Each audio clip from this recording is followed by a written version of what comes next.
Toi qui étais dans la rue sans cesse. Toi qui parlais de Jésus sans cesse. Oh Jésus, pardonnez-nous. Pardonnez-nous, Seigneur. Pardonnez-nous. Après cette prédication, on aura le temps de prier, de se repentir. Dans le nom de Jésus. Amen. Aujourd'hui, on ne va pas prêcher, on va enseigner. Aujourd'hui, j'aurai besoin, on va s'asseoir. Je vais m'asseoir. Vous savez, quand tu parles à un enfant, debout, et quand tu parles à un enfant assise, ça change tout. Tu m'as pas bien me dire ça. On va faire ça. On va enseigner aujourd'hui.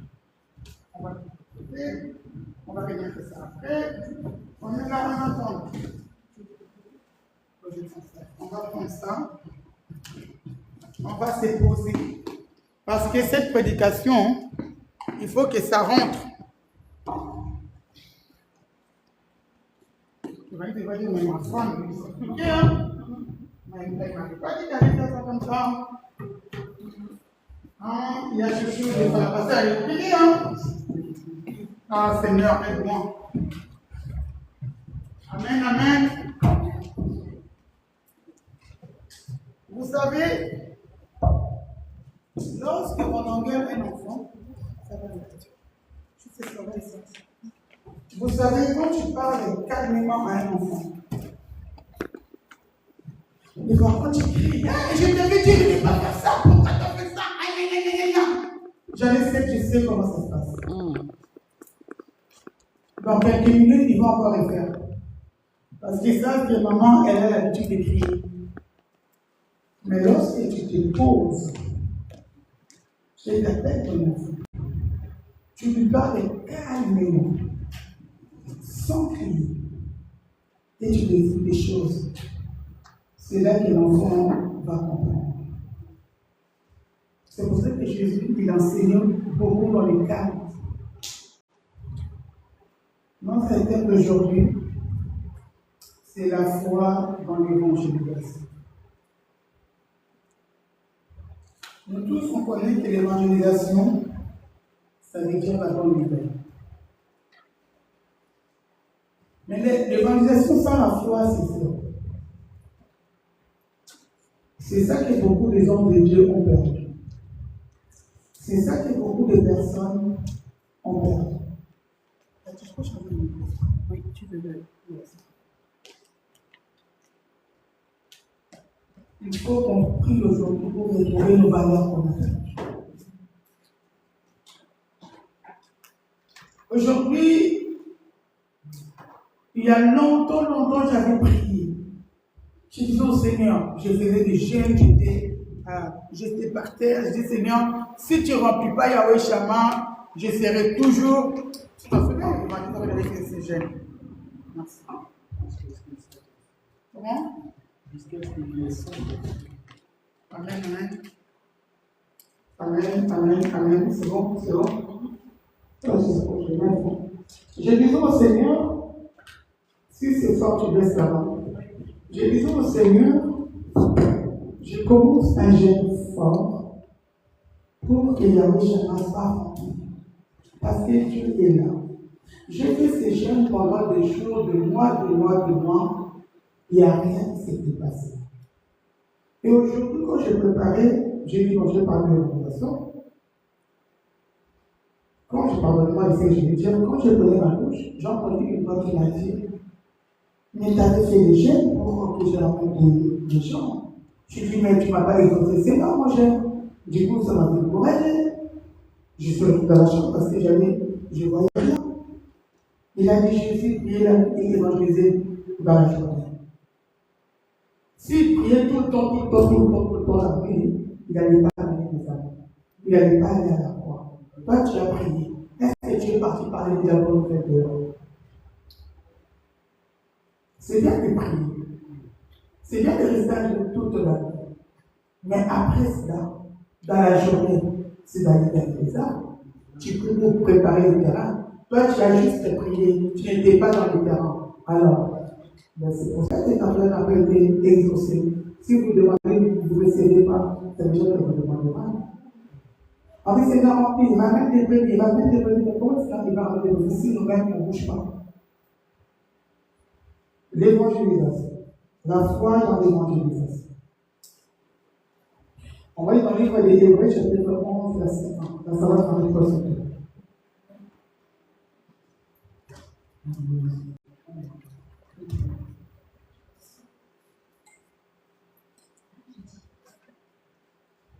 Hébreux 11, chapitre verset 1. Hébreux 11, 1. Ah oui. Or, la foi est une ferme assurance des choses qu'on espère et une démonstration de celles qu'on ne voit pas. Est-ce qu'on a tous nos stylos et nos cahiers? Ça, c'est l'enseignement à noter, à méditer tous les jours. Si vous n'avez pas de stylos, de stylos d'avant, après les élèves pour le suivre. Est-ce que vous avez de quoi noter? Est-ce que vous avez de quoi noter? C'est important de noter. La Bible dit la foi, c'est une ferme assurance, ferme, la fermeté. Ferme assurance des choses qu'on espère. La foi n'est pas un simple souhait vague, mais c'est une conviction intérieure solide qui permet aux croyants de posséder des choses que tu n'as pas encore. Tu fais comme si c'était déjà la réalité. Et c'est ça qui donne la force pour persévérer dans les choses de Dieu. Quand on parle de la démonstration, la foi sans la démonstration, c'est une foi morte. C'est pour cela que quand il a dit aux disciples, allez parmi le monde pour prêcher la bonne nouvelle, les miracles accompagneront ceux qui auront cru à Jésus. Ils imposeront la main aux malades, les malades seront guéris. C'est ça la démonstration. La démonstration, je peux dire, quand Jésus faisait la vie des évangélistes, lorsqu'il marchait, les gens tremblaient. Il faut qu'on voit la démonstration physique. Il n'y a pas de spirituel. C'est ça qu'on dit la démonstration dans la foi. Ça veut dire que c'est des preuves. C'est des preuves physiques. Dans l'œuvre de Dieu, il faut voir des preuves physiques. Il n'y a pas que prier. Non. Il faut voir. Un évangéliste fait son miracle, il faut vérifier sa foi. Lorsque quelqu'un sort pour évangéliser, le Seigneur il va faire quelque chose pour accomplir son message.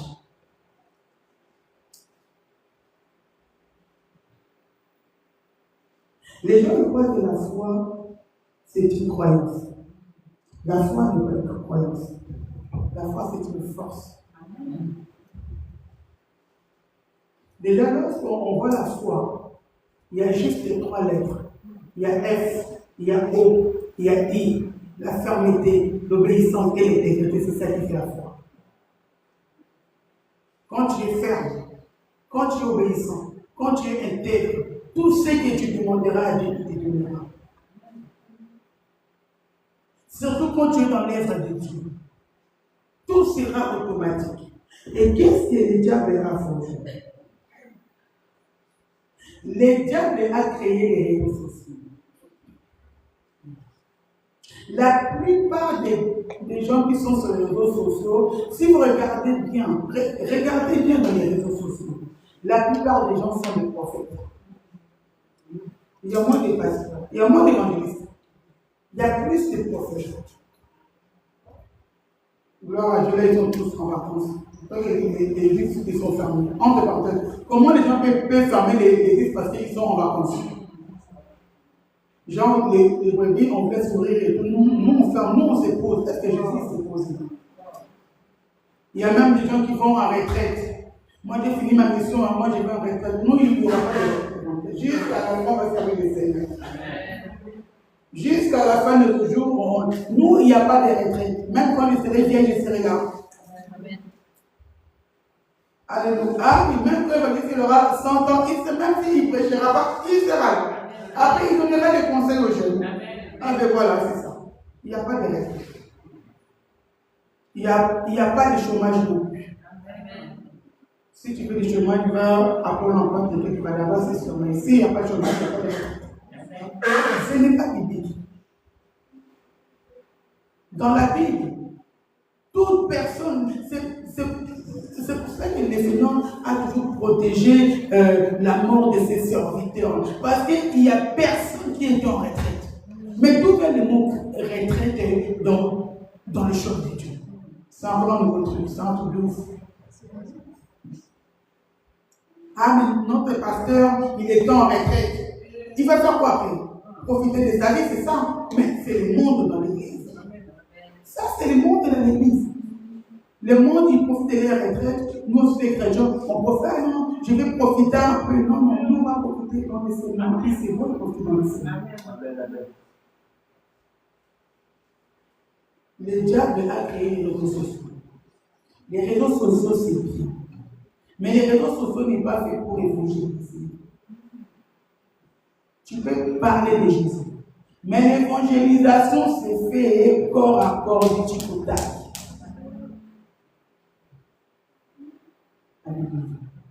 Tu peux crier les réseaux sociaux. Tu peux parler des réseaux sociaux. C'est bien. Mais la vie où le Seigneur t'a mis, il faut qu'il aille dans les prisons, il faut qu'il aille dans les hôpitaux, il faut qu'il aille dans la rue. C'est fait dans la rue. Beaucoup de gens n'ont pas TikTok. Beaucoup de gens n'ont pas Facebook. Et ces gens-là, ils n'ont pas droit à l'évangélisation. C'est pour cela que quand quelqu'un évangélise dans la rue, il y a une puissance très très très forte. Les grandes églises aujourd'hui, aujourd'hui il n'y a plus de grandes églises qui sont saines, il n'y a plus des vraies grandes églises. Les hommes de Dieu aujourd'hui, ils ont des grands ministères, ils ont commencé comment? Tu vois, un homme déjà il fait des stades avec 10 000 personnes. Mais comment il a fait des stades il y avait les TikTok? Comment il a rempli les stades? Il n'y avait pas de TikTok. Posons-nous des questions. Nous, on croit que passer le temps dans les TikTok, c'est bien. Les TikTok, c'est le monde des business. C'est le monde de tout. On peut parler de Jésus. Il n'y a pas de problème. Mais aller dans la rue. Nous, quand on allait dans la rue, on voyait beaucoup de choses. On voyait beaucoup. Les moments où on a vécu, on est toujours heureux dans notre couple, bien sûr, on est bien.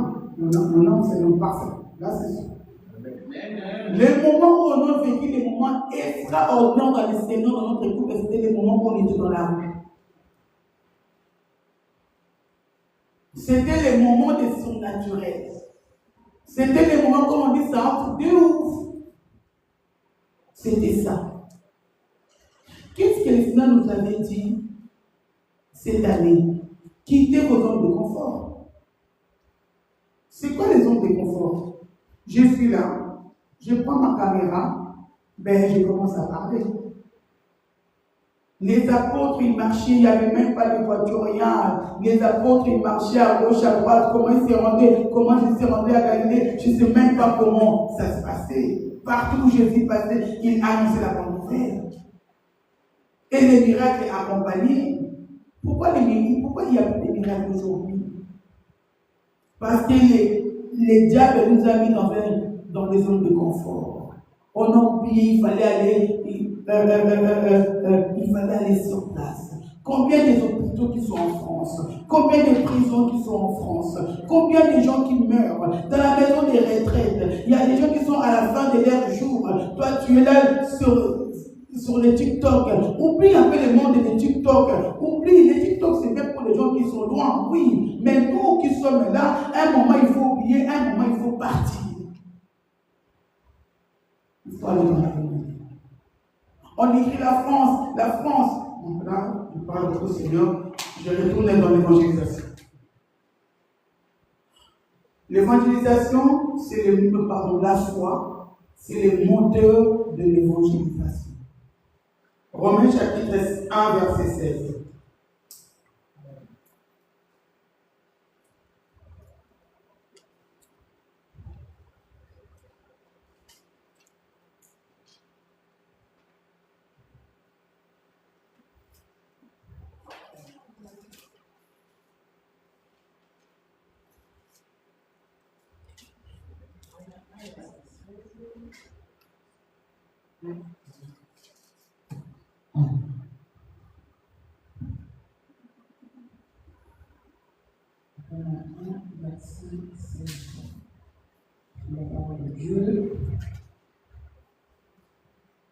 Je dis, car je n'ai point honte de l'évangile.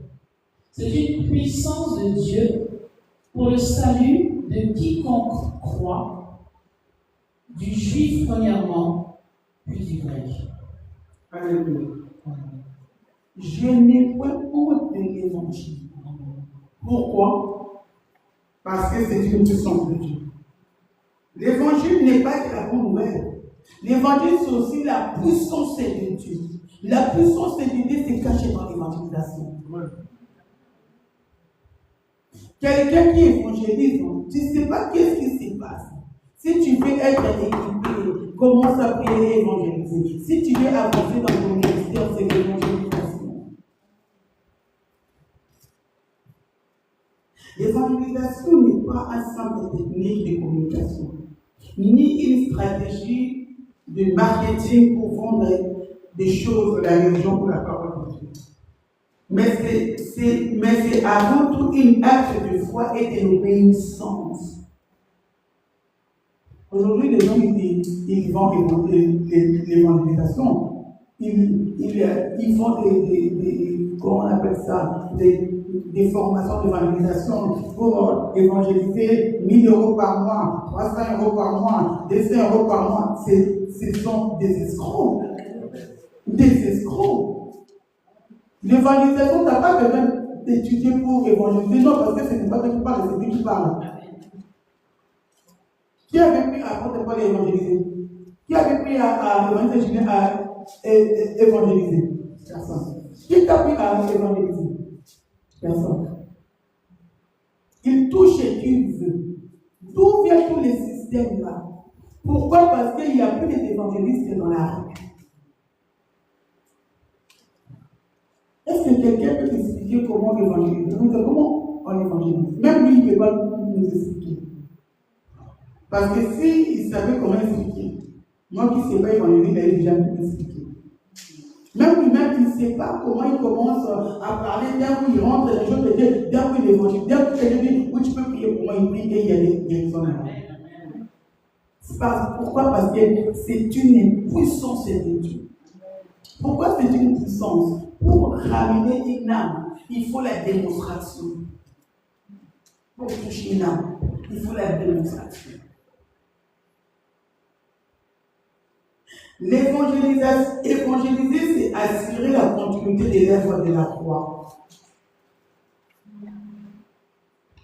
L'évangélisation, c'est assurer la continuité des œuvres de la croix. C'est pour les diables, Shalom Yakeke. Les diables, ils font tout pour casser l'œuvre de la croix. Toutes les personnes qui évangélisent, ça veut dire qu'il fait la continuité de l'œuvre de la croix. Et comme l'œuvre de la croix est tellement combattue, les diables est en train de casser l'évangélisation. Aujourd'hui, il n'y a plus beaucoup d'évangélistes. Il y a plus de prophètes que des évangélistes. Alléluia. Et dans les prophètes, la plupart c'était des anciens francs-maçons, prophétistes et tout. Et moi, merci, j'en veux déjà. Alléluia. Jésus était venu, il a été conduit au bois pour récupérer des âmes perdues. Est-ce que vous savez que Jésus a acheté pour les deuxièmes adons? Les deuxièmes adons, c'est la même chose. Mais il y a encore un autre deuxième adon. C'est toi et moi. Jésus est parti jusqu'à la croix pour racheter les bandits qui étaient à côté. Il fallait qu'ils soient les mêmes jours au paradis. Il fallait qu'il récupère une âme. C'est ça qu'on a été en train de dire aujourd'hui. Tu seras avec moi au paradis. C'est ça que Dieu qui était venu faire sur cette terre. Et pourquoi nous, on n'arrive pas à donner nos vies pour Jésus? Le Seigneur, il est content quand on évangélise. La Bible dit, examinez la prophétie. Examinez, est-ce que c'est bien ou ce n'est pas bien? Est-ce que cette prophétie-là, est-ce que. Mais priez sans cesse. Allez faire le toutes les nations, les disciples. Là, pour évangéliser, n'est pas examiner, allez, va. Parce que c'est une puissance. Ce n'est pas toi qui parles, c'est Dieu qui parlera à ta place. Et qu'est-ce que le diable a fait? Il a amené un esprit de timidité. Là, on va parler de ça après. Lorsque tu évangélises, quelque part, tu annonces l'œuvre de la croix aux gens. Un évangéliste, ses yeux sont sur l'œuvre de la croix. Ça veut dire que tu ramènes les gens sur l'œuvre de la croix. Regarde là, tout a été là, là où tu as été sauvé. La puissance a commencé là. Le Seigneur est triste pour les évangélistes du monde entier. Et surtout pour nous, à Ouéchama, en France. Qu'est-ce qu'on fait là? Qu'est-ce qu'on fait là? Dans des conformes qui donnent nos zones de confort, qui donnent un peu de TikTok, qui donnent un peu à gauche à droite. Vous voulez avancer? Vous allez avancer comment sur les réseaux? Non, allez partout, partout. Si vous regardez mon statut, évangéliste, même quand on était en Bruxelles, il est là avec son micro. Là où même il ne peut pas prêcher, il évangélise même. Belgique, j'ai viens pour vous, c'est ça que le Seigneur me demande de faire. Qu'est-ce qu'on fout à la maison? Qu'est-ce qu'on fout à tapoter? On est là, on est devenu des tapotes. Tapoter quoi? On a perdu nos valeurs. Beaucoup des âmes. On est sur les réseaux. Qui va évangéliser les SDF? Les gens qui n'ont pas de réseaux sociaux. Ils ont des conforts. Quand il dit va, tu vas. Va me lever plutôt, tu vas. Va. C'est le temps de la réciter.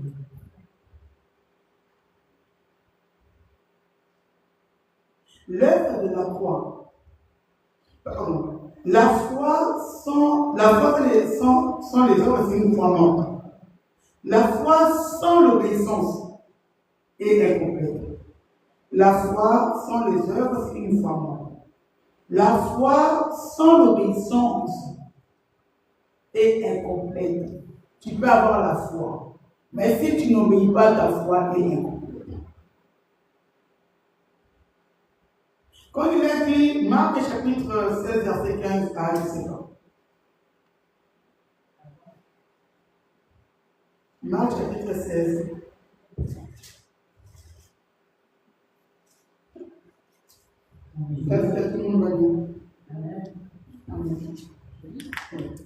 Marc 16, à partir du verset 15. Puis il leur dit, allez par tout le monde et prêchez la bonne nouvelle à toute la création. Celui qui croira et qui sera baptisé sera sauvé, mais celui qui ne croira pas sera condamné. Voici les miracles qui accompagneront ceux qui auront cru. En mon nom, ils chasseront les démons, ils parleront de nouvelles langues, ils saisiront les serpents, s'ils boivent quelques breuvages mortels, il ne leur fera point de mal. Ils imposeront les mains aux malades, et les malades seront guéris. Le Seigneur, après leur avoir parlé, fut enlevé au ciel, et il s'assit à la droite de Dieu. Et ils s'en allèrent prêcher partout. Le Seigneur travaillait avec eux et confirmait la parole par les miracles qu'il accompagnait. Il confirmait la parole par les miracles. C'est ça la démonstration de la foi. peut-être encore de confirmer la parole. Non. Mais confirmer la parole par des miracles et des prodiges. Et ils s'en allaient prêcher partout. Et ils s'en allaient. Ils étaient partis. C'était par la foi, dans l'obéissance. C'était dans l'obéissance, ils étaient partis. Et le Seigneur accomplissait parce que, et même déjà qu'ils avaient la foi, ils ont obéi. Allez, c'était un grand mandat que le Seigneur nous avait donné. Allez partout le monde, tout. Prêchez la bonne nouvelle. À toute création. Allez d'abord les mandats. Nous avons déjà les mandats. Qu'est-ce qu'on fait avec ces mandats-là maintenant? Qu'est-ce qu'on fait avec ça? Lorsque nous sortons pour annoncer la bonne nouvelle, nous ne faisons pas seulement une activité religieuse. Lorsque nous sortons pour annoncer la bonne nouvelle, pour évangéliser, nous ne faisons pas seulement une activité religieuse. Ce n'est pas une activité religieuse. Alléluia. Nous accomplissons un acte d'obéissance direct envers notre Seigneur. Quand tu évangélises, tu accomplis un acte d'obéissance directement envers le Seigneur. Et le Seigneur, il te connecte direct.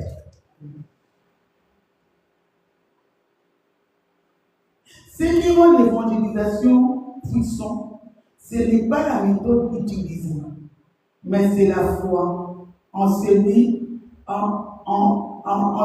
qui nous envoie. Ce n'est pas ton stratégie qui compte.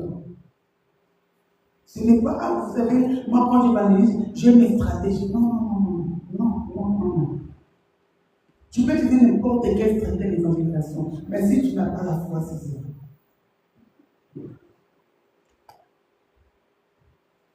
Alléluia. Quand le Seigneur dit, les miracles accompagneront. On n'a pas besoin d'appeler les miracles dans l'évangélisation. C'est automatique. C'est du tic au tac. Quand tu sors pour aller évangéliser, c'est pour ça que Jésus dit prier la nuit. Quand tu pries, tu prépares les terrains pour aller évangéliser. Tu veux ou pas les miracles va t'accompagner. Tu veux faire grandir ton ministère. Oublie l'évangélisation de TikTok. Tu peux prêcher sur le TikTok. Tu peux parler de Jésus. Mais quand on parle de l'évangélisation, va dans la rue. Alléluia. Va dans la rue. Sortons des zones de confort. Allez partout dans le monde entier. Partout, moi je m'en souviens même, l'évangéliste disait, moi aujourd'hui si j'ai un accident, le Seigneur il a fallu pour que j'aille évangéliser quelqu'un. Il s'était fait opérer des entrées lombaires là. Là où il était, il y avait un monsieur qui était musulman à côté. En plus, au début, il ne voulait pas de cet hôpital. En plus, c'était l'hôpital qui, sans dire le nom, c'était l'hôpital qui est très très mal réputé. Nous tous, lui, il voulait clinique et lui, il voulait être rassuré.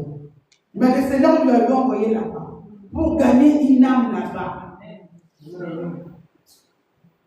Et cet homme-là, il avait donné sa vie à Jésus. Et jusqu'à maintenant, ils sont toujours en contact. Il a évangélisé un musulman à l'hôpital. Le monsieur avait 70 comme ça, il s'était cassé du Seigneur et tout. L'homme, il avait tellement peur. En plus, l'évangéliste, c'est quelqu'un de l'hôpital qui n'aime pas dormir, il aime bien seul, il est tout dans le confort. Mais là, on lui a mis à 2 personnes, avec une autre personne. Il n'avait pas dit, mais chez moi, on va mettre avec quelqu'un. J'ai dit, ok, c'est pas grave. Et même quand j'ai venu, le monsieur disait, mais ne partez pas, priez avant de partir. Et Julien lui a prêché l'évangile. Il a dit, à partir de ce soir, demande à Dieu, tu vas commencer à faire des rêves. Il dit, moi je ne fais pas des rêves. Le même nuit, le Seigneur a parlé au Messie, il a vu le rêve, il a compris qu'est-ce qui s'était passé dans sa vie. Quittons les zones de confort. Prêchez la bonne nouvelle à toute occasion. C'est ça nos valeurs. Vous servirez éternel votre Dieu qui vous bénira dans la rue. Dans la rue, il y a des diamants et des or. C'est précis dans la rue. Et au ramener. Moi, je vais être comme Renard Monquet. Moi, je vais faire autant de Renard Monquet, il y avait des TikTok. Un jour, j'ai écouté, parce que moi, j'écoute beaucoup Renard Monquet. Un jour, j'ai écouté une de ses prédications. Il a dit, quand j'étais prêché à la Félicie, j'avais loué un stade. Premier jour, il y avait moins de 100 personnes. Il a dit, j'étais triste. J'ai dit, oui, Seigneur. Moins de 100 personnes. Mais à l'époque, il n'y avait pas de TikTok. Moins de 100 personnes. Ah, il était triste. Il n'avait même pas prié. Ah, l'évangélisation. Évangéliser. Il y a une puissance dans l'évangélisation. Allons évangéliser, Seigneur. Et Jésus. Il a dit, dès qu'il a commencé à évangéliser, comme il est écrit dans la Bible, il envoya sa parole et sa parole guérit. Dès qu'il a commencé, lui, même pas la prière, il a commencé à évangéliser, il a dit un paralytique, un monsieur qui était dit, je suis guéri. Même lui-même, il était choqué. On ne calcule pas la manière que Dieu va faire des choses. Tu ne sais pas comment il va travailler. Parce qu'il est Dieu. Toi, tu vas prêcher, lui-même, il sait comment il va faire. Waouh! Et le lendemain, le stade était rempli. Comment expliquer? Le lendemain, il a fait 3 jours. Il a dit le stade était rempli. Mais il n'y avait pas de TikTok. Il n'y avait pas de réseaux sociaux. Mais le stade était rempli. Si vous regardez, aujourd'hui, les gens font moins de stages qu'avant. Mais or, on a des réseaux. Pourquoi? Parce que les gens, les gars nous bloquent sur les réseaux. Nous bloquent. Sortons maintenant, sortons. Arrêtez de rester dans les zones de confort. Alléluia.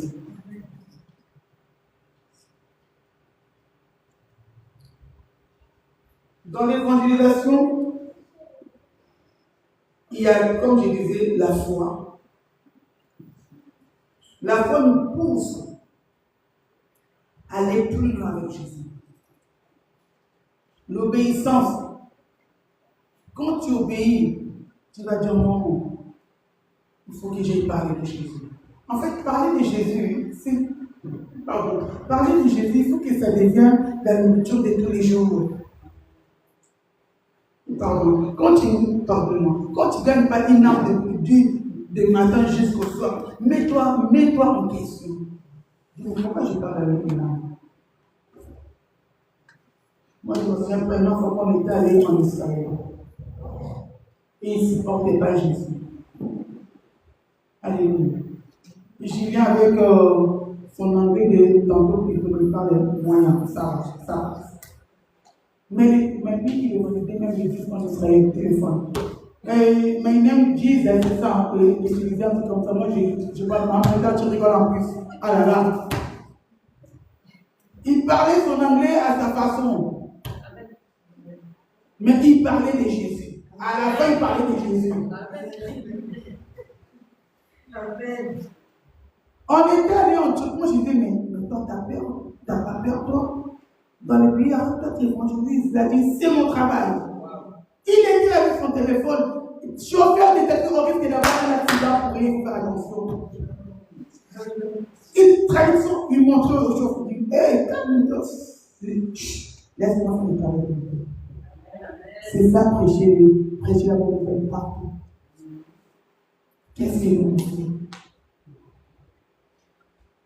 On a honte. Après, vous le dites, je n'ai pas honte de l'évangile. On n'a pas honte de montrer nos snaps. Hein?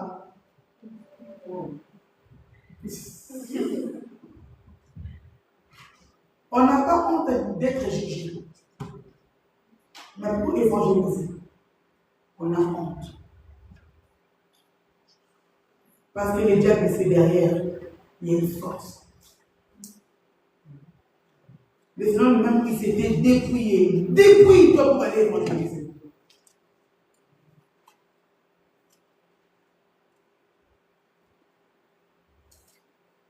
Je vais aller tout doucement. Beaucoup de chrétiens hésitent à évangéliser parce qu'ils ont des doutes. Ils pensent que l'évangélisation c'est fait que pour les évangélistes. Si j'évangélise, les gens, qu'est-ce que les gens ils vont penser de moi? Même déjà quand tu n'évangélises pas, déjà ils pensent mal de toi. Je pense que les gens t'aiment. Peut-être qu'ils ne t'aiment pas. Moi, tu ne m'aimes pas séparer. C'est bien important pour moi d'aller faire l'œuvre de mon Père. D'aller gagner des âmes. Je me sens en dépression en ce moment. Je me sens déprimé en ce moment. Je sens comme s'il y a quelque chose qui ne va pas là, dans ma maison, dans mon couple, à l'église. Je sens comme si, on a perdu quelque chose. La fois dernière, je dis, Seigneur, est-ce qu'on a échoué notre mission ou quoi? Je ne comprends pas, je me sens perdu là. Comme si on a perdu beaucoup, comme si le diable nous a volé beaucoup de terrain. C'est le temps maintenant d'aller chercher des âmes. On dit la France. Est-ce que toi tu veux évangéliser la France? Tu peux dire, cette personne n'est pas sûre. Laisse tomber. Il ne va même pas les. Est-ce que c'est toi qui veux des âmes? Non, ils ont un tête dure. Mon mari, il a un tête dure. Il va dire, ma femme. Pasteur, laisse tomber. Laisse. Prêchez la bonne nouvelle. Prêche pas. Parle. Tu jettes toujours une graine, quelque part ça poussera. Même une graine pour pousser, ça prend du temps. Nous voulons aujourd'hui, je prêche aujourd'hui, les gens ils se transforment aujourd'hui, tout se passe aujourd'hui. Non, ce n'est pas toi qui chante. La graine est en train de pousser, de pourrir à l'intérieur, le temps de pousser tout doucement. Alléluia.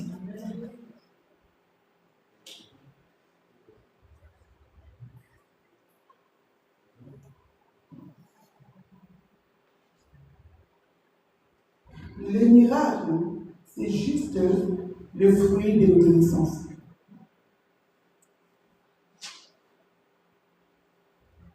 Lorsque nous nous plaçons sur les terres, le Seigneur, il ne peut pas te mettre dans la honte. Lorsque tu te places sur les terres, dans lequel il y a quelque chose qui se passe. Les gens, ils pensent que les miracles, il faut que les gens tombent. Non, ce n'est pas ça. Il y a des esprits qui quittent les corps des gens, des fois, ils se rendent compte après. Mais j'étais passé par là. Depuis que j'ai croisé ces messieurs-là, il m'a parlé. Je sens comme c'est quelque chose qui s'est passé, mais j'arrive pas à comprendre. C'est ça l'évangélisation.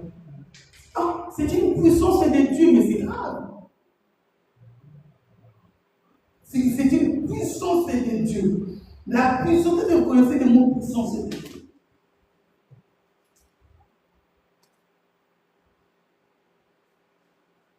Lorsqu'on évangélise, ce n'est pas ta façon d'être. C'est la foi qui est en toi, qui convainc les gens. Ce n'est pas toi. Le Seigneur, il va activer la foi. Il y a quelqu'un qui évangélise automatiquement, il a la foi. C'est la foi, il a dit à Ézéchiel, va parler aux enfants d'Israël, au peuple rebelle. Ils ont un cœur dur, tête dure. Mais toi, je mettrai ton front dur comme un diamant. Dur comme un diamant. La personne qui évangélise, il a une tête dure, t'inquiète pas, personne ne te touchera. La façon que les apôtres sont morts, c'était prévu qu'ils meurent comme ça. Quelqu'un qui évangélise, tu ne mourras jamais de la mort de l'ennemi. On peut même te mettre en prison, t'inquiète pas. C'est pour que tu aies évangélisé les prisonniers. Tu sortiras. Si on te met à mort, ça veut dire que ta mission est finie. Le Seigneur, il avait promis que toute personne qui meurt dans l'œuvre de Dieu, c'est les gens qui sont bénis. Qui ont, comme le verset dit souvent, qui ont un château au ciel. Fiers de mourir pour le Seigneur. Fiers. Et j'étais emprisonné, on m'a décapité pour le Seigneur. Waouh, ça c'est extraordinaire ça. Tu es fier et certain que Jésus m'a déjà quelque chose. Tu as vu Jésus, hein? J'étais content. Alléluia. La puissance. Comme il dit, la foi, l'obéissance, c'est ça qui nous met en mouvement. Et le miracle, c'est la signature de Dieu. Il faut signer quelque chose quand même.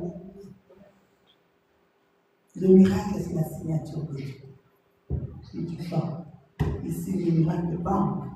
Il faut qu'on voit il faut que moi là, cette semaine, je ne suis pas là, je suis en retraite. Mais la semaine d'après, là on a fermé les restaurants 1 mois. Ça veut dire que je vais répondre à l'évangélisation. Ah, je vais répondre dans la rue. J'ai déjà acheté mon petit micro là avec le parleur, mais je ne peux pas les acheter. Je vais juste commander des Bibles. Je ne sais pas si les Bibles, les frères que vous avez acheté sont encore là. Je vais acheter les sacs à dos comme j'avais avant. Je prends mon sac, l'église est grande. C'est non, pardon. Avant, on les mettait même avec l'église dans la poussette. Les bébés de 4 et 5 mois, dans la poussette, on était là, on est allé et tout. Les bébés dans le soleil, on était là, mais l'enfant a grandi aujourd'hui, on est vendu les mêmes prix, on n'est plus à l'aise qu'avant, c'est grave. Parce qu'aujourd'hui, on n'a pas d'esprit. Pourquoi on est vendu ça aujourd'hui? On peut dire quoi? Parce qu'on ne veut pas, c'est tout. On ne peut pas dire que c'est du travail, c'est archi. On peut fermer les restaurants une journée pour aller évangéliser. On dit bon, là aujourd'hui, on ferme les restaurants, on va aller chercher, gagner des âmes. Les seigneurs, les lendemains, il a rempli les restaurants pour possible. C'est simple. C'est très très très puissant. C'est simple. Quand tu quittes quelque chose, c'est pour Dieu. Mets dans ta tête qu'il te bénira. Ça, c'est ça.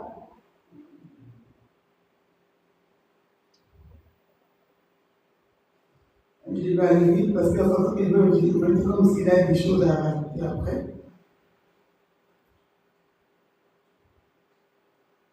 La Bible dit, vous savez, dans l'évangélisation, il faut avoir confiance à ton Dieu. Même si les gens ne t'ont pas écouté, vous savez, quand tu prends le micro, répondez-vous, quand le royaume des cieux est proche, répondez-vous.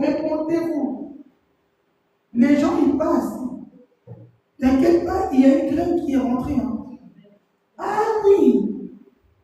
Des fois, les gens, ils viennent là et tout. Quand les gens, ils viennent, ils t'adressent dans l'évangélisation. Ça veut dire que la graine est bien rentrée. Du coup, ça tourmente la personne, il ne sait plus comment faire. L'esprit et la graine, ils s'ébattent. Il s'ébat, il y a une puissance, la puissance qui est en toi et l'esprit là, il s'ébat. Du coup, on voit des manifestations physiques. La personne vient te taper, ferme ta bouche, pourquoi tu l'évangises, t'as pas, tu nous déranges, il y a un objectif, tu nous déranges, pourquoi tu fais ça et tout, tu vas faire ça chez toi, tu déranges qui? L'esprit.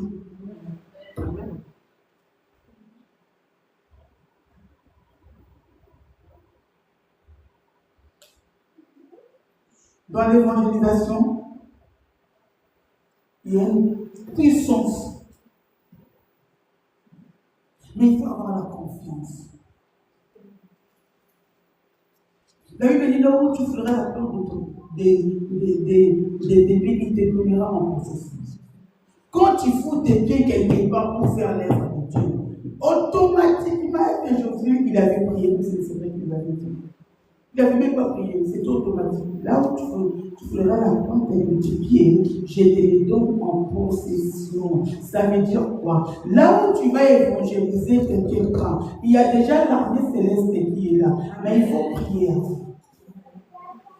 L'armée céleste qui est là. Vous savez, les gens qui...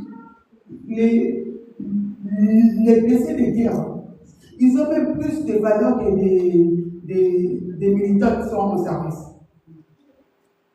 Ils ont plus de valeur. On les honore. Pourquoi? Parce qu'on voit comment ils ont travaillé. Et c'est comme ça que ça va se passer avec nous. Ça veut dire que quand on montera au ciel, on aura beaucoup de valeurs devant notre Dieu. Ils vont dire waouh, Ah là là là là, toi tu as été comme ça.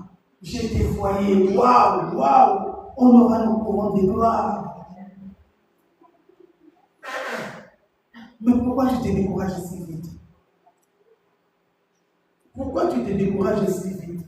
Pasteur, tu sais, c'est pas encore le temps, c'est pas encore le moment. C'est le temps de quoi? C'est le moment de quoi? C'est le moment d'aller regarder les prophètes sur les TikTok. Donne-moi ton numéro, je vais prophétiser pour toi. Donne-moi ton numéro, je vais évangéliser pour toi, je vais t'appeler, je vais te parler de Jésus. Ah oui! Donne-moi ton numéro. La Bible n'a pas dit allez prophétiser. Allez faire des nations des disciples. Allez faire. Les faux prophètes, arrêtez de donner vos numéros partout. Tu veux savoir quoi? Va évangéliser. Tu vas vivre des choses, des surnaturelles. Tu vas vivre des surnaturelles. Aujourd'hui, les gens ils font la marche pour Jésus. Est-ce que Jésus a demandé de faire la marche pour lui? Les chrétiens ont est devenus des copier-coller. Les catholiques qui font comment on appelle ça? Pèlerinage. Pèlerinage de Lourdes. Hein? Nous aussi, la marche est pour Jésus. Ça sert à quoi cette marche-là? Ça sert à quoi? Après la marche prophétique, et Jésus est comme ça. Il a laissé à regarder vos danses bidons. Non, mais soyons sérieux.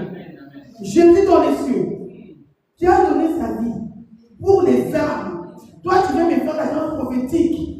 Qu'est-ce que je vais faire avec? Pourquoi c'est prophétique? La Bible dit examiner la prophétie. Prophétique vient du mot prophétique. Même maintenant, il faut aussi examiner la danse. Deuxième opéra à l'église. Maintenant, il y a les opéras à l'église. Ah oui, et la même fait faire la danse, mais je vais l'inscrire alors pour prophétique alors. Vous allez où? Mais vous allez où? Je ne sais pas.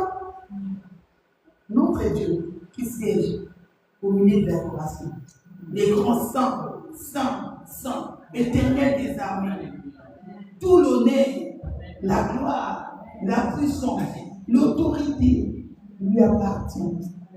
Et lui, il a des affaires à regarder avant de défendre l'église. Là, il faut être accueilli.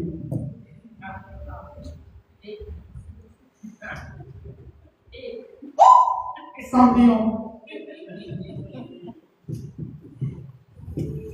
Les cendrillons à l'église. La rébellion. Libéré, délivré. Non, mais arrêtons avec ça. Est-ce que le Seigneur nous appelle dans ça? Allez gagner des âmes. Allez gagner. Arrêtez tout le temps de dire que la France a été dure. La France a été dure. Comme 1 Corinthiens chapitre 3, verset 6.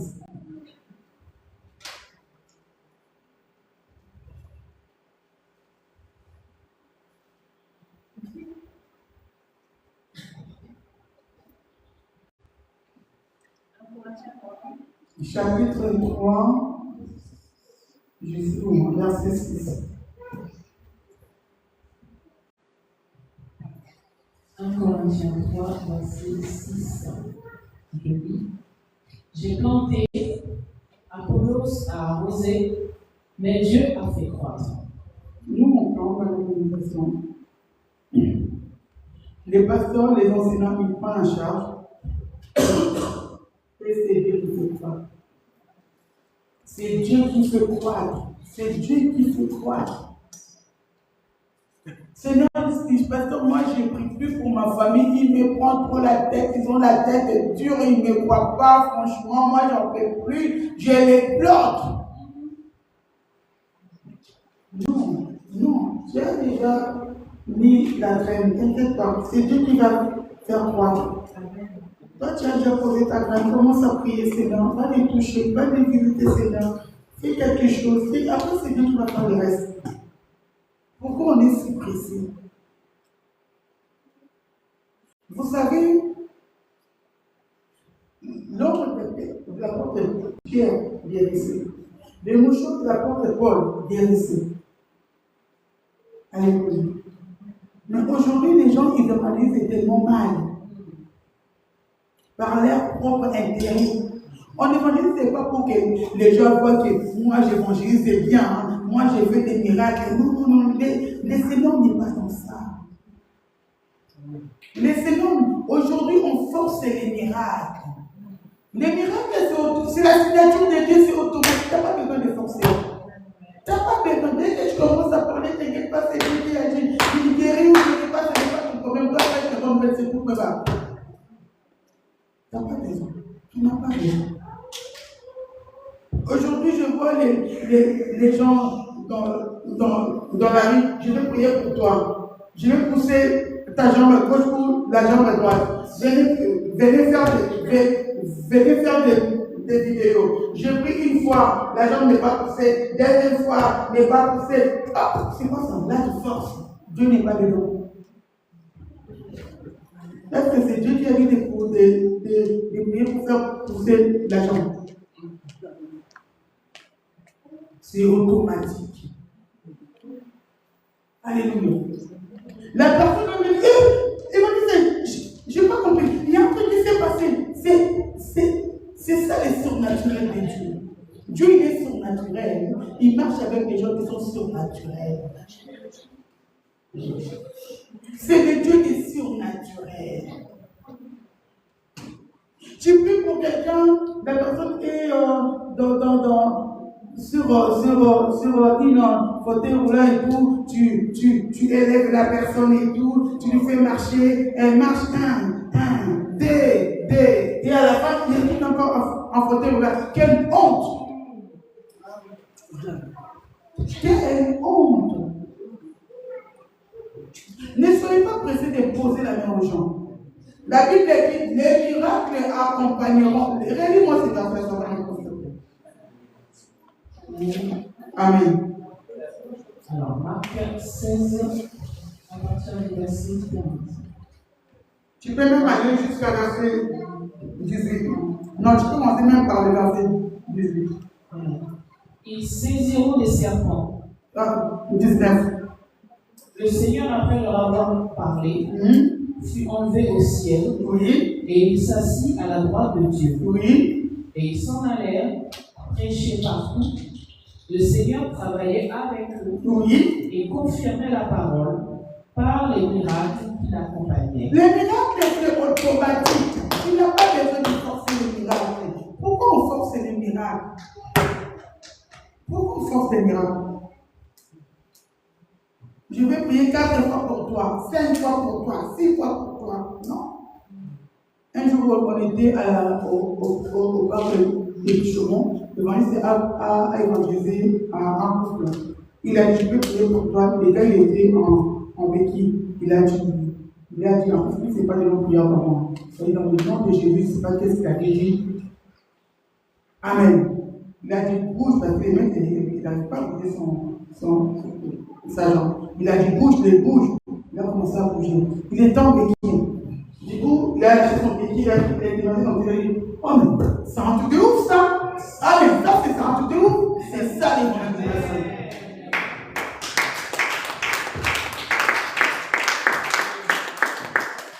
Il n'avait pas prié 10 fois. J'ai prié une fois, est-ce que ça va? J'ai prié d'où vient cette doctrine-là? Tu te sens comment là? Non, maman, voilà, pas de prêche l'évangile. C'est rien de dire pour la personne prie. La personne qui peut être guérie après. Je vais encore donner un témoignage. Un jour, on dit a prié avant qu'il sorte son ancien restaurant. Il y avait une dame qui avait dit, ah, c'est vous qui fermes le restaurant de la table. Et il a dit, ah, moi, ça fait longtemps et tout, je cherche mon fils, il est bipolaire, il tape mon mari, il tape et tout, c'était très très violent. Il n'avait même pas prié pour le fils. Il a juste évangélisé la dame. Il a fait confesser la dame Jésus-Christ comme Jésus-Christ est sauveur. La dame, quand elle a accepté Jésus, automatiquement, le fils de la dame, c'était son fils. Automatiquement, son fils était guéri. Là où il était, à la maison, même lui, il ne savait même pas. C'est-à-dire que les miracles, c'est Dieu qui sait comme il veut, comme il pense. Il ne faut pas poser sur la question miracle. Quand la femme est rentrée à la maison, elle a dit à son mari a dit, je n'ai pas compris. Mon fils qui nous tape tout le temps, d'un coup, il était devenu comme un ami. Calme. La femme l'a dit, je viens d'être comme Seigneur et Sauveur. Son mari lui a dit, ramène-moi vers cet évangéliste. Moi, je vais donner ma vie à Jésus. Elle qui a fait TikTok. C'est comme ça que les gens parlent. C'est comme ça que l'évangile rentre dans des maisons. L'autre aussi allait aussi dire aussi à l'autre. L'autre aussi allait aussi dire aussi à l'autre. C'est comme ça. C'est comme ça. Ça ne sert à rien de forcer. Un jour, j'avais évangélisé une femme au téléphone. La femme, elle avait, je ne sais pas, avant, je ne sais pas, deuxième AVC ou troisième AVC, je ne sais plus. La femme ne marchait plus. Quand on lui a fait confier Jésus comme Seigneur et Sauveur, la femme a commencé à sauter. La femme qui ne marchait plus. Elle sautait, mais maman, oh mon Dieu, je suis en train de sauter, je suis guérie. Il n'avait même pas demandé la guérison de la femme. Non. Confessez Jésus comme Seigneur et Sauveur. C'est tout là. Il faisait que ça. Il ne faisait pas des miracles. Aujourd'hui, on copie tellement les réseaux sociaux. On veut faire comme tout le monde. Et puis, Jésus nous appelle à faire comme tout le monde. Non. Et lui-même, cette femme a entendu quelqu'un qui a dit, désormais tu es mon enfant. Le lendemain d'après, je lui ai dit, j'ai oublié des choses que j'ai jamais vécu dans ma vie. C'était l'évangélisation sans forcer. L'évangélisation originale. Aujourd'hui, on est dans le copier-coller. Google copier-coller. Original. Du tic au tac. Il fait comme il veut. La puissance de l'évangélisation. Je vais aller vite.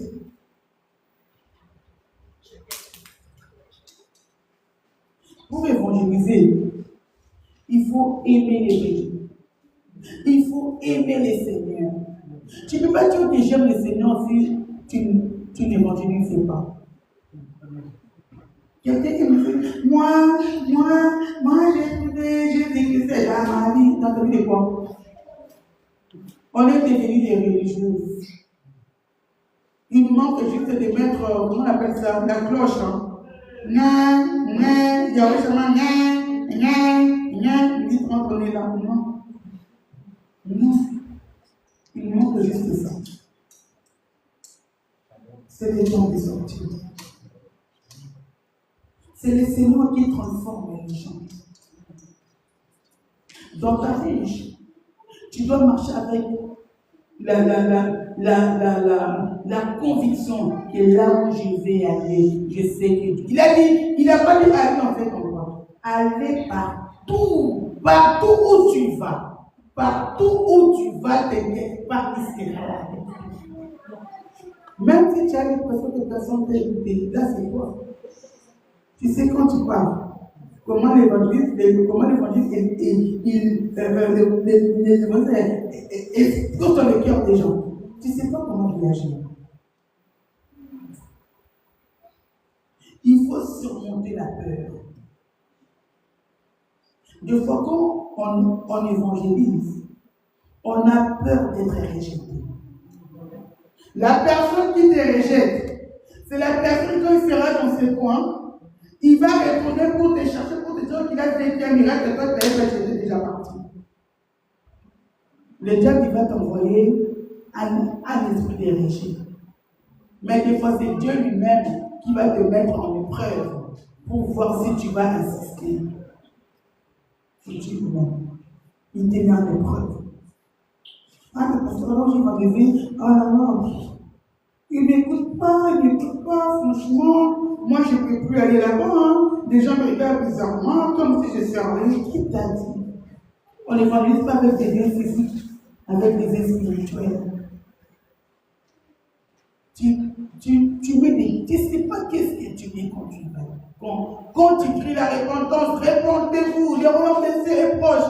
Jésus revient, donne ta vie à Jésus. Il est temps que tu donnes ta vie à Jésus. La repentance, réponds-toi mon frère, ma soeur. Jésus a besoin de toi. Oh.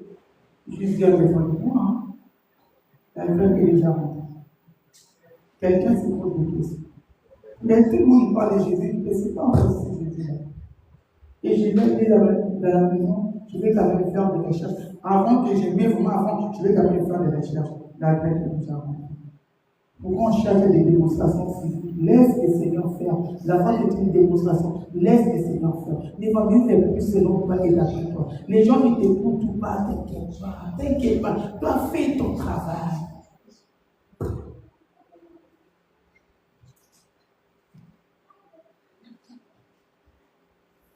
La Bible est dans le livre d'Ésaïe 41, ne fais rien car je suis avec toi. Ne fais rien. Dans l'évolution, il est avec toi.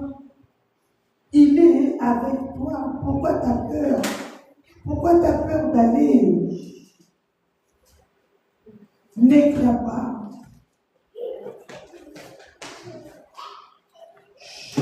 Le Seigneur n'abandonne jamais les gens qui font son œuvre. Et lorsque tu vas commencer à évangéliser, il va te donner une sagesse à force. Il va t'équiper. Tu ne sais pas comment le Seigneur t'équipe. Le Seigneur, il équipe les gens. Mais on ne peut même pas imaginer comment le Seigneur t'équipe spirituellement. Les gens qui évangélisent. Je ne sais pas. Nous, des fois, on a besoin de garde de corps physique. Tu sais comme les gardes de corps que tu as quand tu évangélises. Combien Michael, même il est là et tout avec son épée.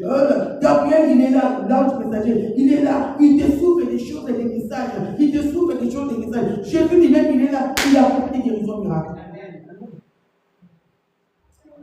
T'as peur de toi. Il y a trop de choses à dire. Enlève la peur que tu as. Fortifie pas de bon courage. Normalement, ce n'était pas à moi de quelque chose. C'était vraiment pour quand je me suis réveillé à 9h à 10h, tu veux dire c'est qui prêche. Il a dit 7 mois. Je peux dire ma prédication, il a dit 5h du matin. Est-ce que tu peux me laisser prêcher? Il a dit. Vous savez, nous sommes en vacances. Les Seigneurs ne prend pas de vacances. Tu peux aller en vacances. Là où tu étais, tu peux évangéliser aussi. Un jour, on était sur la plage des Normands. Je ne sais pas où on était. On avait rencontré un homme qui s'appelait Samuel. On se demande si c'était Jésus, ou c'était qui. Nous avons commencé à parler de son témoignage. Ça a commencé toujours par l'évangélisation. Nous, quand on partait en vacances, c'était pour évangéliser. On faisait la pêche avec des cannes à pêche et tout, on attendait les poissons, je l'ai dit avec ce qu'on appelle. Est-ce que vous connaissez Jésus? Ah, mais Jésus, je dis, il y a des poissons à l'aventure. Jésus!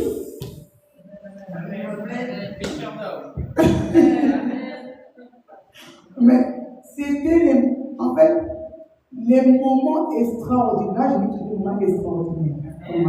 Mais les moments les plus extraordinaires dans mon mariage, c'était quand on évangélisait. C'était les moments de ouf. Et on avait, même moi dans la délivrance, les Seigneurs m'utilisaient très très puissamment qu'aujourd'hui. On a terminé. Ne dors pas pendant les vacances.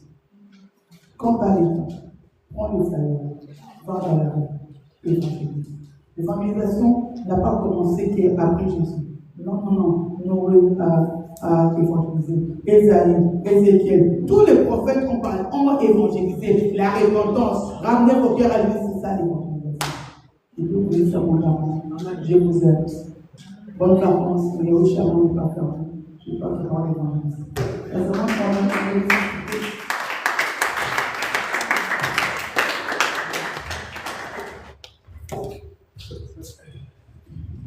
je vais d'abord pour nous les femmes, on aime s'asseoir. Amen, amen. Bon, il y a beaucoup de choses qui ont été dites. Et en fait, c'est la base de tout. Quand Jésus est venu, il a accompli, lui, ce qu'il devait accomplir. Et quand il est parti, c'est ce qu'on a lu dans Marc chapitre 16, au verset 15 et 20, c'est ce que toi tu dois faire. Parce que oui, moi j'ai un manteau d'évangéliste, mais toi-même tu es aussi évangéliste. Si tu es un disciple de Jésus, tu connais la bonne nouvelle, tu dois aller l'annoncer aux extrémités de la terre. Et je suis enfant de Dieu, donc je ne peux pas mentir. Quand Jésus est venu dans ma vie, je vivais des centaines de miracles par jour, authentiques. Amen. Des gens délivrés, des gens qui passaient à côté de moi, dépressifs, suicidaires, des problèmes d'os. Moi, je n'ai prié pour personne. Je passais à côté des gens, je parlais juste de Jésus. Je n'avais pas besoin d'apposer les mains à quelqu'un. Tout le monde était guéri à passer à moins de 3 mètres de moi. Pourquoi? Parce que je ne vivais que pour Jésus. Amen. Prends la parole. Va dans Actes, au chapitre 8. Et tu vas comprendre c'est quoi être un disciple de Jésus. Et tu vas comprendre que si tu veux que Dieu agisse dans ta vie, comment ton cœur doit être tourné pour lui entièrement. Et repentons-nous. Hein. Parce que le Seigneur ne t'a pas appelé pour vivre dans le monde, puisque tu n'es plus dans ce monde. Spirituellement, tu es déjà en Jésus-Christ à la droite du Père. Et quand je lis ce verset, on va lire les 4 versets, mais c'est le verset 4 qui m'intéresse dans Actes chapitre 8, tu vas comprendre c'est quoi un disciple de Jésus, et tu vas comprendre comment l'Église de Christ n'avance pas parce que nous n'avons pas un cœur, nous n'aimons pas Jésus. Toute personne qui dit « je t'adore Jésus », qui loue, qui adore le Seigneur, mais tout le temps tu es là à regarder des séries télévisées, tu ne brûles pas pour aller gagner des âmes, tu n'aimes pas Jésus. C'est clair. C'est pour ça que Jésus a dit à Pierre, est-ce que tu m'aimes? Lisez bien ce passage. Et quand Pierre est là, il lui dit, oui, tu sais que je t'aime, Seigneur. Alors paie les brebis.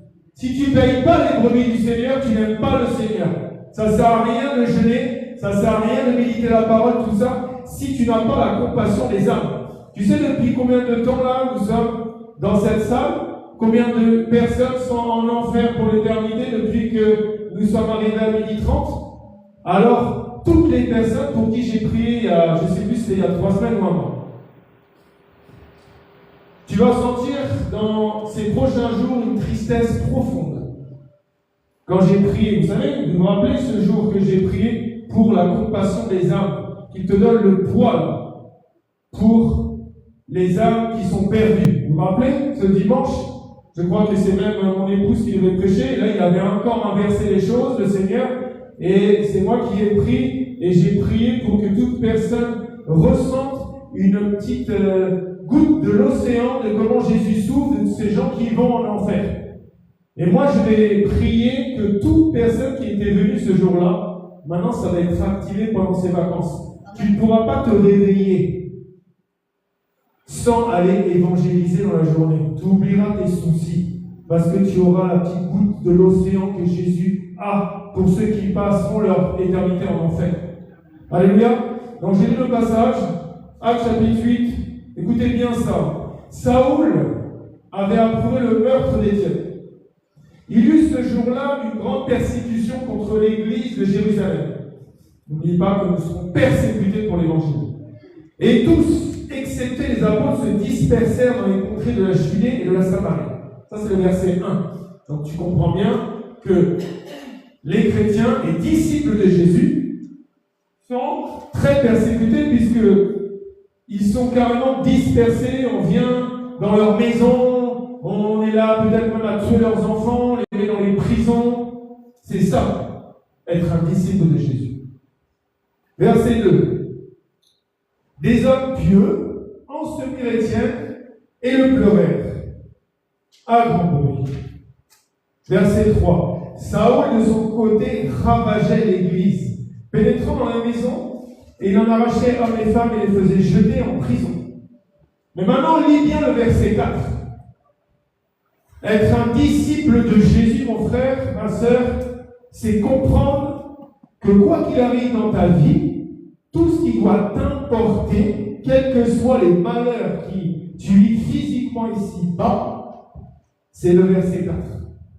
Regarde, ceux qui avaient été dispersés, tu es recherché. Qu'est-ce qu'ils font? Ils vont de lieu en lieu. Lisez bien ce verset. Et qu'est-ce qu'ils font? Est-ce qu'ils sont en train de se plaindre? Est-ce qu'ils sont en train de dire Seigneur, tu m'as abandonné? Est-ce qu'ils sont en train d'être là sur leur sort? Non. Qu'est-ce qu'ils font? Ils annoncent la bonne nouvelle là-bas. Tout ça pour te dire que si tu veux que le chandelier reste à sa place, si tu veux que ton nom reste inscrit dans le livre de vie, si tu veux voir Dieu se manifester dans ta vie, tu n'as qu'une seule chose à faire. Aller annoncer la bonne nouvelle. C'est pour ça que je vis des milliers de miracles chaque jour. Parce que moi, je parlais de Jésus dès que j'étais réveillé. Du matin au soir, il n'y a pas une seule personne que je croisais une journée, je ne lui parlais pas de Jésus. Tu me regardes, je te parle de Jésus. Ah oui, si tu me regardes dans la rue, tac, je vais te parler de Jésus. Mais moi, c'est pas, c'est lui qui m'avait donné ça. Je sais que j'ai ça au fond de moi. Mais toi, qu'est-ce que tu fais avec la bonne nouvelle que tu connais? Comment tu regardes les gens? Est-ce que tu vis comme un païen? Est-ce que tu vis encore dans le monde? Tu ne peux plus vivre comme avant. Si Dieu t'amène dans un magasin, si tu vois quelqu'un qui est escroqué, tu ne dois plus le voir comme tu étais païen. Tu dois aller prier pour la personne. Tu dois intercéder déjà pour cette personne. Seigneur, pourquoi tu me fais croiser? Moi, j'ai vu tellement des manifestations. Un jour, j'étais tout seul dans un parc et je priais pour quelqu'un qui était escroqué. J'étais tout seul. Le Seigneur a commencé à ramener tous les fauteuils roulants, tous les escroqués, toutes les béquilles de tout le parc. Ils venaient tous vers moi. J'ai même eu peur. Je me suis dit, mais pourquoi ils viennent tous là? Parce qu'il est derrière sa parole. Si tu prêches avec un bon cœur, Dieu va t'amener des brebis, Dieu va t'amener des malades, Dieu va t'amener la moisson. Mais il faut qu'il voit que dans ton cœur, tu aies la compassion des âmes. Parce que comme disait mon épouse tout à l'heure, si tu es là, tu évangélises pour tes propres intérêts, pour te comparer par orgueil, c'est zéro. Tu forces Dieu. Moi, les plus grands miracles que j'ai vus, je n'ai jamais imposé de main à quelqu'un. Je marchais dans la rue, les gens tombaient, les gens me disaient, ah, c'est marrant, Julien, je suis passé à côté de toi, j'avais 20 ans que je ne dormais pas, j'avais une cataracte, tous les miracles que j'entendais. Où sommes-nous? C'est pour ça que là, je pleure tout le temps.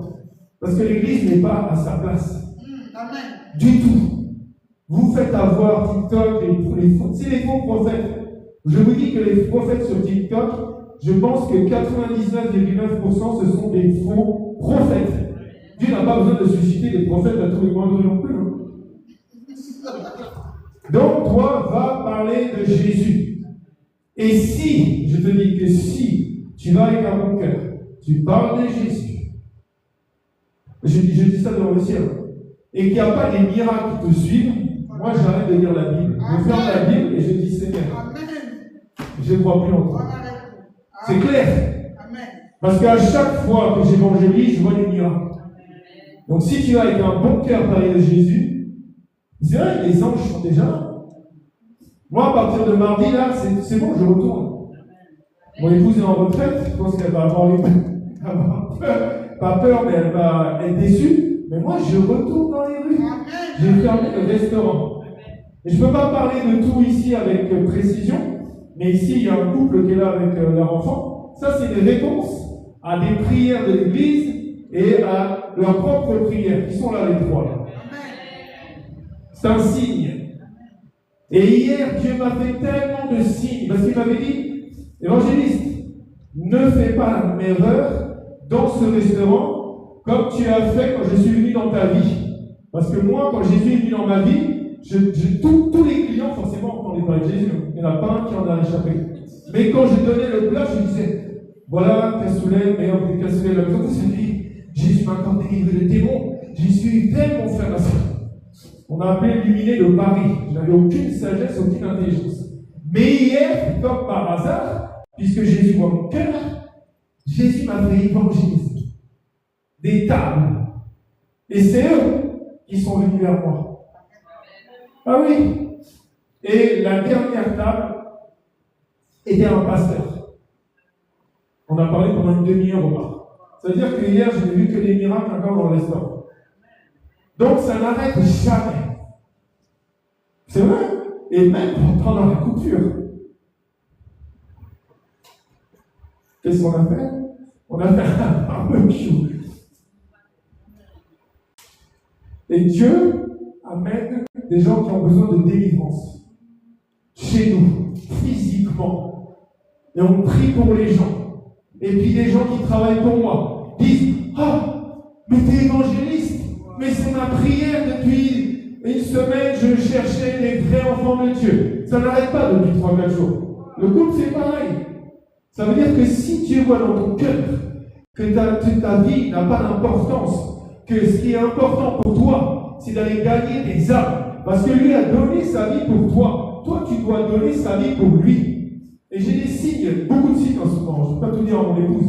Même il y a un frère avec qui on a pu l'évangéliser. Et je bénis le Seigneur parce que le diable il est venu essayer de le distraire. Je n'irai pas dans les détails, mais avec des obligations, enfin bref. Comme par hasard, alors qu'on s'est dit, on va évangéliser là jusqu'à fin juillet. Tout ça, c'est des signes. Le diable, il est en panique totale. Il m'a laissé 5 mois sur un lit sans bouger, que je devais même faire pipi dans une bouteille, je souffrais le martyr. Je faisais des lives en mettant une image parce que j'étais bloqué dans mon lit. Et là, maintenant, je suis debout. Alors, tous ceux qui veulent évangéliser avec moi, à partir de mardi, je vais vous donner les lieux, les dates. Gloire à Dieu, déjà, comme Dieu est Dieu, Dieu m'a donné un rendez-vous à Paris à 15h. Comme par hasard, il dit, tiens, je te déplace déjà dans la capitale. Donc, mardi, on va, pour la gloire de Dieu, évangéliser. Mais il faut beaucoup prier avant et après. Parce que l'évangélisation sans la prière n'est rien. Jésus priait la nuit, il proclamait la parole, qui lui mène la parole la journée. Comme j'ai toujours dit, c'est l'inspiration et l'expiration.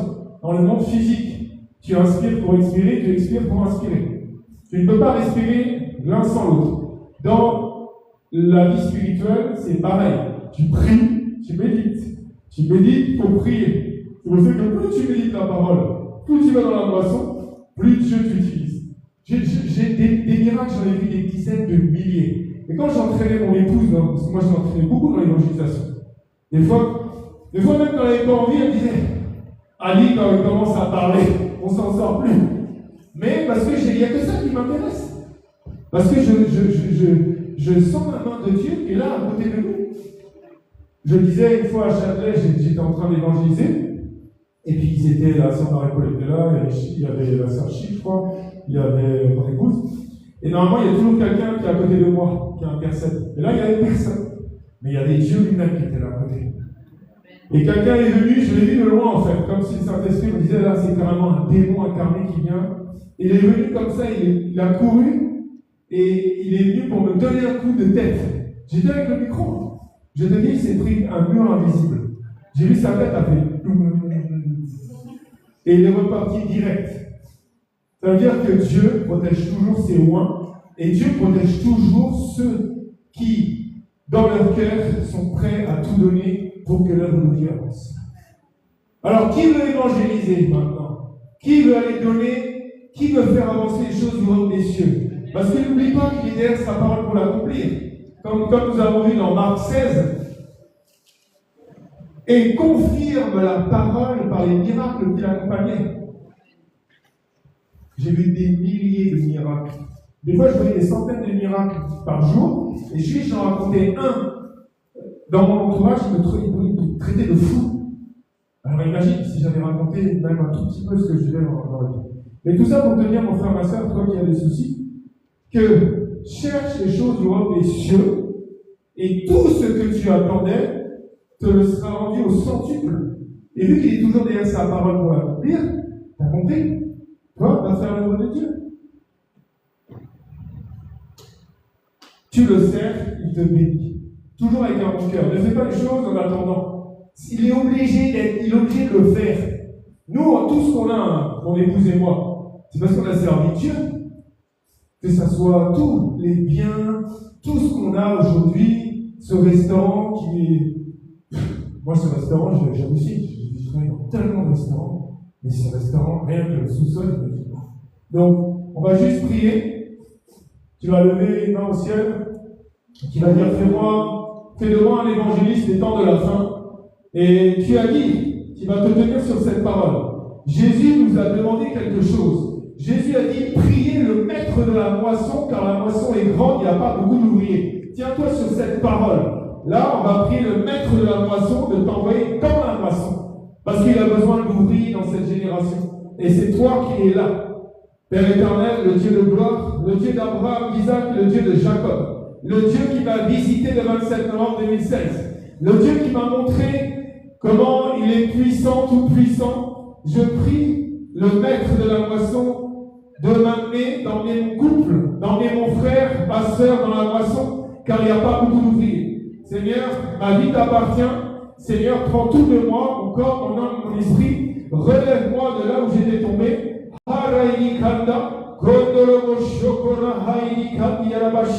Père éternel, relève mon frère, relève ma soeur, relève chacun d'entre nous. Tu as dit, Seigneur, allez annoncer la bonne nouvelle, faites de toutes les nations des disciples. Seigneur, amène-nous aux extrémités de la terre, proclamer la vérité, proclamer le chemin que tu es, la vie que tu es. Seigneur, que la vérité dans cette génération, à travers nos bouches, soit proclamée du nord au sud, de l'est à l'ouest, là où nos pieds vont fouler. Au nom de Jésus, je proclame et je décrète qu'à partir d'aujourd'hui, au nom de Jésus, tu as des ouvriers qui sont là.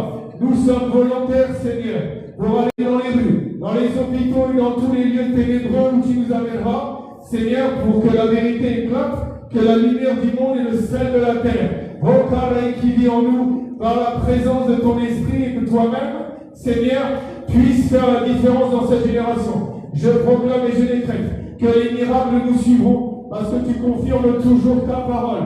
Seigneur, merci que l'évangélisation soit notre partage, soit notre priorité. Que ce que tu m'as donné, je le donne à chaque personne ici. Comme Pierre a dit, je n'ai ni or, je n'ai ni argent, mais ce que j'ai, je te le donne.